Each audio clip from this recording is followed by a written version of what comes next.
ओम नमः शिवाय दोस्तों। तो आज हम जानेंगे कि संक्रांति और महाभारत का क्या संबंध है। क्या हुआ था कुरुक्षेत्र के उस युद्ध भूमि पर संक्रांति के दिन। क्या इस दिन पर अगर मृत्यु आई किसी को तो ये शुभ है या अशुभ है। चलो आज हम जानते हैं ये सब इस वीडियो में। लास्ट तक बने रहें। महाभारत किसी को पता नहीं, सबको महाभारत पता है और उसमें भीष्म पितामह भी सबको याद ही होगी। उनकी अमर कथा क्या है इस महाभारत और संक्रांति के दिन, इसका इतिहास क्या है, आज हमें वो जानेंगे। महाभारत की यह कथा केवल इतिहास नहीं है, बल्कि यह धर्म, त्याग, संयम और सही समय की प्रतीक्षा की अमर सीख है। हस्तिनापुर के युवराज देवव्रत, जो आगे चलकर भीष्म पितामह कहलाए, उन्होंने अपने पिता के सुख के लिए जीवन भर ब्रह्मचर्य का व्रत लिया था।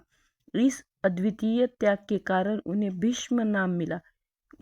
उनके इस महान त्याग के प्रसन्न होकर राजा शांतनु ने उन्हें एक दिव्य वरदान किया था, इच्छा मृत्यु का वरदान, अर्थात अपनी मृत्यु का समय स्वयं चुनने का अधिकार।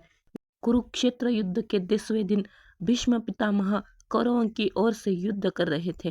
वे धर्म के जानते हुए भी राजधर्म निभा रहे थे।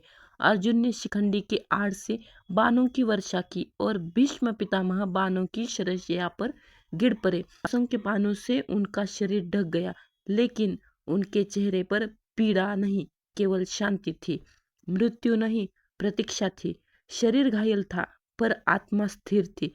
भीष्म पितामह ने उसी समय मृत्यु स्वीकार नहीं किया, क्योंकि वे जानते थे उत्तरायण में देह त्याग करने से मोक्ष प्राप्त होता है। उस समय सूर्य दक्षिणायन में था, इसलिए उन्होंने मकर संक्रांति तक प्रतीक्षा करने का निर्णय लिया। कई दिन ठंड, धूप और असहनीय पीड़ा के बावजूद वे शरशैया पर शांत भाव से लेटे रहे। यह प्रतीक्षा संयम और धैर्य की चरम सीमा थी। आखिर वो दिन आ ही गया, मकर संक्रांति का पवित्र क्षण। अंततः वह शुभ दिन आ गया। सूर्य ने मकर राशि में प्रवेश किया, उत्तरायण आरंभ हुआ। वह दिन मकर संक्रांति था। आकाश दिव्य प्रकाश से भर गया। देवता, ऋषि और गंधर्व मानो साक्षी बने थे। भीष्म पितामह ने नेत्र खोले और भगवान श्री कृष्ण की ओर देखा, धर्म का उपदेश किया और फिर इच्छा मृत्यु को स्वीकार किया, मोक्ष की ओर प्रस्थान किया। ये है असली महाभारत और मकर संक्रांति की कहानी। आपको अभी तक किसी ने भी ये कहानी नहीं बताई होगी और आपने कभी सुनी भी नहीं होगी। तो ये है मकर संक्रांति का विशेष महत्व।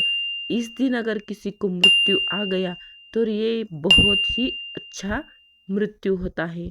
मकर संक्रांति नाम यूं ही नहीं मिला, क्योंकि सूर्य ने मकर राशि में प्रवेश करने के बाद ही उत्तरायण आरंभ होता है और इसी दिन को हम मकर संक्रांति कहते हैं।